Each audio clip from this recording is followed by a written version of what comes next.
샬롬 여러분, 주일 잘 지내셨습니까? 자, 오늘은 좀 저녁에 우리 십계명의 말씀을 같이 조금 나누고 싶습니다. 지난주 토라 포션이었잖아요.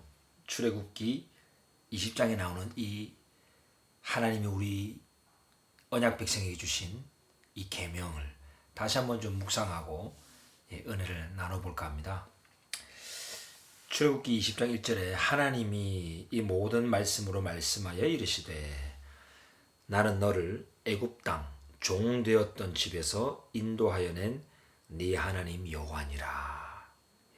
하나님은 계명을 주시고 명령하기 전에 내가 누구인가를 먼저 계시하십니다. 하나님이 이렇게 명령해 줄 자격이 있는 분이라는 거죠. 그 종되었던 노예로 살던 집에서 인도하여 낸 그런 여호와 하나님이라는 거예요. 자유케 하기를 원하시는 하나님이란 뜻이죠. 그래서 십계명은 우리를 자유하게 합니다. 우리를 얽매이게 하는 것이 아니라 우리를 자유하게 하기 위해서 계명을 주셨다라는 겁니다. 자, 먼저는 너는 나 외에는 다른 신들을 네게 두지 말라. 여호와 하나님만이 신이십니다. 여호와 하나님만이 참 하나님이십니다. 그분 외에 어떠한 신들을 두면은 계속 우리가 자유하지 못합니다. 계속 또 다른 신들이 막 나오게 되고 그 신들에 묶이게 되고 그 신들을 막 섬기게 되기 때문이죠. 그래서 여호와 하나님만이 유일한 하나님이시다라는 거예요. 그래서 또 구체적으로 또 명령을 주셔요. 너를 위하여 새긴 우상을 만들지 말고 또 위로 하늘에 있는 것이나 아래로 땅에 있는 것이나 땅 아래 물속에 있는 것의 어떤 형상도 만들지 말며 그것들에게 절하지 말며 그것들을 섬기지 말라. 얼마나 많은 세상의 종교들이 형상을 만들고 그죠? 거기에 절도 하고 그것들을 섬기다라는 히브리 단어가 아바드. 똑같은 철자인데 몸만 살짝 바꿔서 에베드 이러면 종이란 뜻이에요. 그 우상에게 에베드 종이 돼 버려 가지고 아바드 막 섬기게 되는 거예요. 나는 네 하나님 여호와는 질투하는 하나님인즉 나를 미워하는 자의 죄를 갚되 아버지로부터 아들에게로 3, 4대까지 이르게 하거니와. 그만큼 우리를 사랑하신다는 거예요. 그러니 질투까지 하신대요. 그 죄를 갚는데 아버지로부터 아들에게로 3, 4대까지 이르게 한대요. 저는 이 말씀 묵상하는데 저희 아버지 또 할아버지가 처음에 안 믿으셨거든요. 그래서 제가 3대인 제가 이렇게 잘 안 풀리나? 이런 생각도 해봐요. 그런데 이제 어머님은 2대째 신앙이셨어요.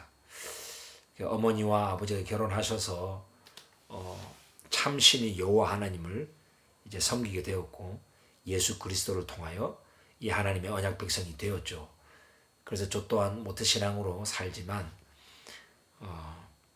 어떤 이 가게에 흐르는 그런 어떤 저주 그런 것이 그리스도 안에서 다 해결받았다.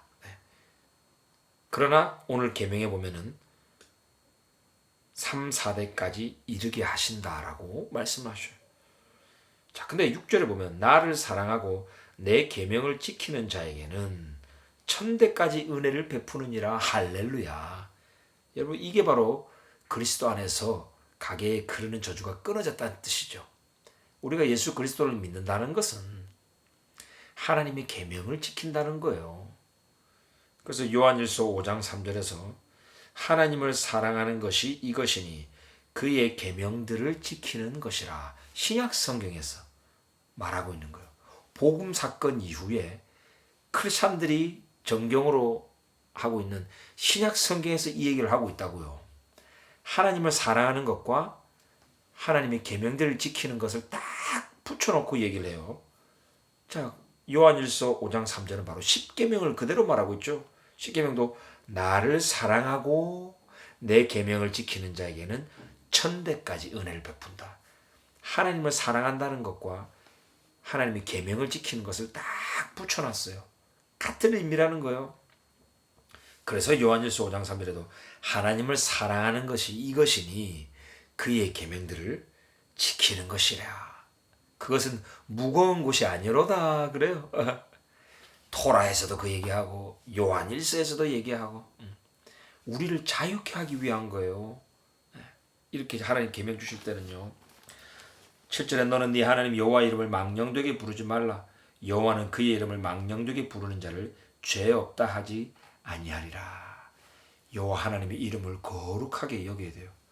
그래서 함부로 말하지 않기 위해서 유대인들은 하셴 그 이름이라고도 부르고 아도나이 여호와 나의 주님이라고 부르죠. 안식일을 기억하여 거룩하게 지켜라. 안식일을 거룩할 수 있도록 거룩하게 하기 위하여 그 안식일을 기억하라. 히브리 원문에는 그런 뜻이라고 합니다. 지코르 욤 하샤바트 안식일을 기억을 하라는 거예요. 왜? 여호와 하나님께서 쉬셨다라는 거예요. 그래서 그걸 기억하라는 거죠. 여기 이제 9절에 보면 엿새 동안은 힘써 네 모든 일을 행할 것이나 일곱째 날은 네 하나님 여호와의 안식일인즉 너나 네 아들이나 네 딸이나 네 남종이나 네 여종이나 네 가축이나 네 문 안에 머무는 객이라도 아무 일도 하지 말라. 자 여러분 물론 우리 초대 교회도 다 토라 율법대로 일곱째 날 샤밧을 지켰습니다. 성경적으로 보면 이 금요일 저녁부터 금요일 해질 때부터 토요일 해질 때까지가 샤밧 안식일입니다. 근데 또 안식 후 첫날 즉 일요일 주일 아침에 우리 주 예수 그리스도께서 부활하셨잖아요. 그래서 그 주일을 또 크리스천들은 안식일로 지켜요. 저는 개인적으로 몇째 날을 얼마나 해야 되느냐 그것도 중요하지만 그 안식일의 내용을 훨씬 더 성경에서는 많이 말을 하고 있습니다. 쉼, 안식 이것이 중요한 것이죠. 그래서 오늘 이 히브리 본문에 보면 엿새 동안 할 때 이 엿새는 서술로 6번째 날까지 해라 이게 아니고 그냥 6일 기간을 말해요. 기간. 셰셋 야밈 말 그대로 6 days 6일 동안은 월요일부터 스타트를 하든 일요일부터 스타트를 하든 6일 동안은 열심히 일을 하라는 거. 그리고 그 다음 날이죠. 일곱째 날. 일곱째 날. 욤 하시비 이거는 서술로 딱 되어 있어요. 일곱째 날은 네 하나님 여호와의 안식일이다. 그러니까 우리가 이스라엘도 이제 유대인들이 이 샤밧을 지키지만 또 관공서를 일을 하거나 경찰이나 뭐 군인들 그죠? 이 샤밧에도 일을 할 수밖에 없는 상황이 있을 수 있습니다. 그렇게 한다고 하나님께서 막 진노하시고 그러지는 않을 것 같아요. 저희 아버지도 유조선을 타셨는데 일요일 날도 일을 하시게 됐거든요. 문제는 6일 동안 충분히 일을 하고 일곱째 날에는 쉬는 것이 하나님의 핵심이라고 봅니다. 그러나 그렇게 또 할 수 있을 때는 이 샤밧, 그죠? 이스라엘이 지키는 그 샤밧을 지키는 것이 또 성경적이라고 생각합니다. 엿새 동안에 즉 6일 동안 나 여호와가 하늘과 땅과 바다 가운데 모든 것을 만들고 여기서 첫째 날에도 만들고 둘째 날에도 만들고 여섯째 날에도 했다가 아니고 그냥 6일 기간을 말합니다. 6일 동안 모든 것을 만들고 일곱째 날에 쉬었다. 그러므로 나 여호와가 안식을 복되게 하여 그 날을 거룩하게 하였느니라. 여러분 정말 우리도 주일날 그죠? 하루를 좀 충분히 쉬면서 하나님을 예배하고 교제하면 좋겠습니다. 아니면 또 우리 샤밧을 지키시는 분들은 정말 온전히 하루를 또 쉬면서 하나님과 교제하고 하나님의 사람들과 가족과 함께 또 안식을 누리는 그것을 하나님이 정말 원하시죠. 그래서 종되었던 쉬지 못하고 일만 했던 그런 종의 삶에서 인도하여내요. 이렇게 안식의 땅에서 안식하게 하시려고 하나님께서 우리를 구원하셨다는 거죠.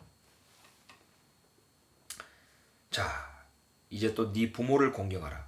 그러면 네 하나님 여호와가 네게 준 땅에서 네 생명이 길리라. 여러분 이스라엘에 보니까 참 이 버스를 딱 탔는데요. 어르신들이 오니까 청소년들이 일어나 가지고 자리를 양보하더라고요.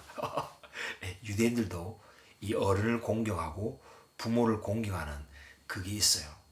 우리 한국 사람도 그렇잖아요. 동방예의지구 참 근데 시대가 갈수록 부모님을 너무 쉽게 생각하고 그런 것 같습니다. 부모님을 공경하면 장수의 축복을 누리고요. 왜냐하면 아버지와 그 아들의 생명은 묶여 있거든요.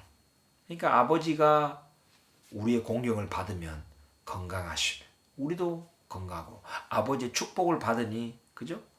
우리가 또 건강하고 또 어머니 아버님이 우리의 공경을 받는 모습을 보고 행복해 하시니 우리도 행복하니까 또 건강해지고 근데 우리가 공경하지 않으면 우리의 마음이 불편하죠. 근심 걱정이 있잖아요. 그러니 뼈가 썩어들고 건강하지 못하게 되는 거죠. 살인하지 말라. 사람을 죽이지 말라는 겁니다. 간음하지 말라. 도둑질하지 말라. 네 이웃에 대하여 거짓 증거하지 말라. 거짓말하는 것. 이것도 하나님의 큰 계명 안에 있습니다. 항상 진리를 말해야 될 줄 믿습니다. 여러분 이거 우리가 다 지키고 있다라고 생각하지만 살인하지 말라, 간음하지 말라, 도둑질하지 말라, 네 이웃에 대하여 거짓 증거하지 말라. 여러분 정말 이 계명을 우리 평생 지킬 수 있도록 최선을 다해야 될 줄 믿습니다. 네 이웃의 집을 탐내지 말라. 네 이웃의 아내나 그의 남종이나 그의 여종이나 그의 소나 그의 낙이나 물은 네 이웃의 소유를 탐내지 말라. 여러분 그 우리 예수님께서 여자를 보고 그 마음에 음욕을 품으면 이미 간음하였느니라라고 말씀하죠.